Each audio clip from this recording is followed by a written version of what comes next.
Oke, kita lanjut ke Composer ya teman-teman. Jadi apa itu Composer? Ya, di sini ada logo Composernya dan di sini ada website untuk melihat Composernya ya. Di situ ada dokumentasi jelasnya kalau teman-teman mau baca di sana juga silakan. Jadi sederhananya kalau dari penjelasan aku ya, Composer adalah alat manajemen dependensi di HP. Composer dapat memasang atau install, memperbarui atau update dan menghapus atau uninstall libraries pada objek ya. Ini dasarnya Composer itu kalau teman-teman pernah mainan JavaScript, ada lagi di JavaScript namanya npm ya. Sebenarnya dia itu secara nggak langsung bisa dibilang sejenis lah. Tapi for some reason aku nggak tahu kenapa Composer bilang Composer itu nggak sama kayak npm lah. Dan aku nggak tahu kenapa mereka membuat penjelasan seperti itu, tapi ya sudahlah ikutin aja. Toh juga aku nggak gitu ngerti terkait penjelasan tersebut ya. Jadi dasarnya adalah Composer itu adalah alat manajemen dependensi di PHP ya. Teman-teman silahkan kunjungi getcomposer.org/doc/00stripintro.md.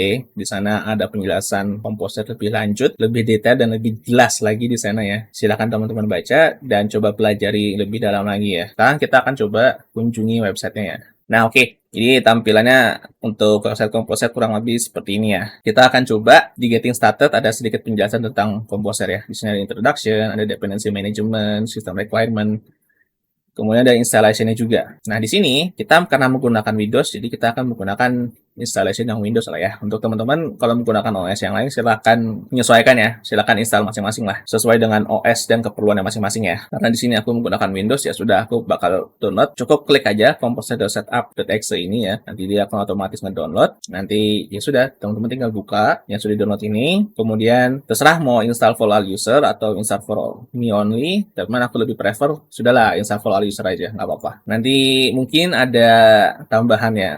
Do you want allow this app to make change to your device ya, itu klik yes aja nggak apa-apa. Nah di sini teman-teman kalau misalkan nggak paham developernya nggak perlu centang nggak apa-apa, klik next saja. Nah di sini aslinya seharusnya kosong ya teman-teman, nggak ada file .php.exe seperti ini ya, karena aku pernah install Composer makanya di sini sudah otomatis keisi. Tapi aslinya di sini seharusnya kosongan, nggak ada. Jadi teman-teman tinggal klik browse saja kalau misalkan masih kosong. Kemudian cari install PHP-nya itu ada di mana gitu loh. Teman-teman tinggal, karena aku install PHP-nya ada di Laragon ya, dan Laragon itu ada di file C. Di sini ada Laragon ya. Tinggal klik, kemudian di Laragon ada bin, kemudian di bin ada PHP ya. Kemudian ada versi PHP-nya. Yang aku install di sini PHP versi 8.1 ya. Kemudian tinggal dibuka. Nah, di sini ada .phpx-nya. Ini yang teman-teman cari ya. Ini kalau misalkan teman-teman nggak pakai Laragon, pakai server yang lain misalnya ya, server lokal yang lain kayak WAM atau SAMPP, itu silahkan teman-teman cari ya. Cek dulu dokumentasinya di SAMPP atau WAM itu ya. Di mana sih php.exe-nya? Nanti baru teman-teman cari gitu ya. Nanti kalau sudah ketemu, tinggal dipilih aja php.exe-nya. Nanti klik next. Ini bisa dihiraukan aja. Oh, oke. Mungkin di sini seharusnya ada satu lagi ya. Di sini ada kotak centang ya. Ketika nanti teman-teman nggak bisa next, nanti dicentang aja kotaknya. Kemudian nanti di next. Untuk proxy-nya, kalau misalkan ditawarkan proxy dan teman-teman nggak paham, itu bisa di skip aja. Next. Kemudian install. Tunggu sampai prosesnya selesai. Nah, selesai. Nah, perlu diingat, ketika teman-teman install Composer ini, apakah ada terminal? Terminal itu ini ya, CMD ini ya.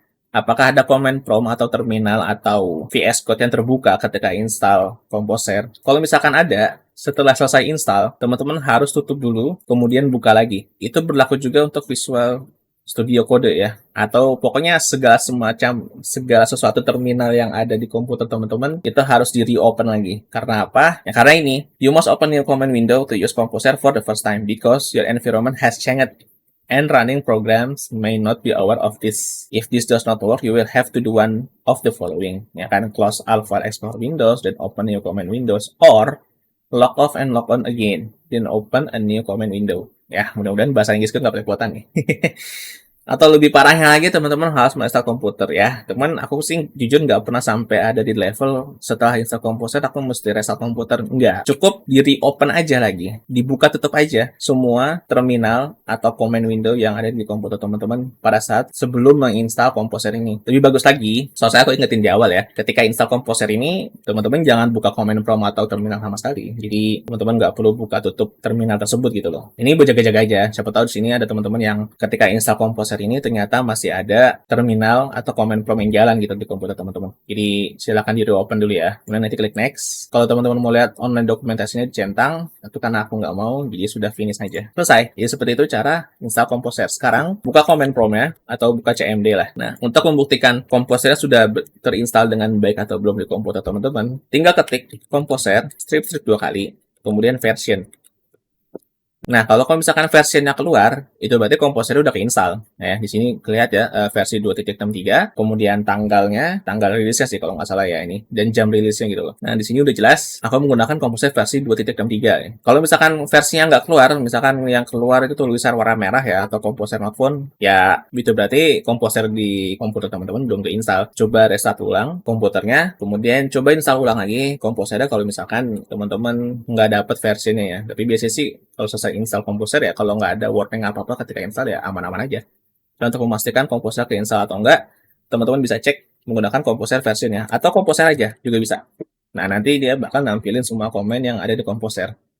Ya, coba kita ke atas ya. Ada Composer, kemudian versionnya juga keluar ya di sini. Kita akan sering banget main menggunakan command prompt ya. Itu mungkin kalau di VS Code ini ya. Di VS Code ini di bawah, bagian bawah ya. Kalau shortcutnya kalau nggak salah Ctrl Backtick ya. Nah, ini ada terminal juga ya. Setelah Ctrl Backtick, di VS Code itu ada terminalnya ya. Jadi kalau ingin memunculkan terminalnya ya teman-teman tinggal pencet Ctrl Backtick ya. Nanti terminalnya akan muncul. Nah, nanti kita akan menjalankan Composer di sini. Sebetulnya nggak di sini juga nggak apa-apa sih. Teman-teman pakai command prompt yang terpisah juga fine-fine aja. Mau pakai terminal terpisah juga fine-fine aja. Cuman mungkin sebagian orang ada yang terbiasa menggunakan terminal atau command prompt di VS Code, ya sama aja. Mau pakai di mana aja nggak masalah. Senyaman-nyamannya teman-teman aja. Oke, kita coba ya jalankan Composer version di sini. Keluar juga ya, berarti komposernya aman. Nah, tapi kalau misalkan teman-teman sudah install, dan ketika menjalankan komposer strip version ini tidak keluar versionnya, melainkan yang keluar error, coba teman-teman buka tutup dulu VS Code-nya, kemudian jalanin lagi VS Code-nya. Nanti dibuka lagi terminalnya, Ctrl Backtick, nanti cobain lagi komposer version. Jalan nggak? Kalau misalkan masih nggak jalan, coba restart komputernya. Kemudian install ulang komposernya. Kalau masih nggak jalan juga, coba cari solusinya di internet ya. Karena aku sih jujur belum pernah kena kasus komposer sudah diinstal tapi masih nggak jalan juga gitu loh. Karena sejauh ini selalu jalan dan baik-baik aja, nggak ada masalah gitu loh. Jadi seperti itu untuk install Composer dan penjelasan sederhananya ya terkait apa itu Composer. Kita akan lanjut menjalankan autoload ya, yaitu Composer autoload ini di video selanjutnya aja ya teman-teman.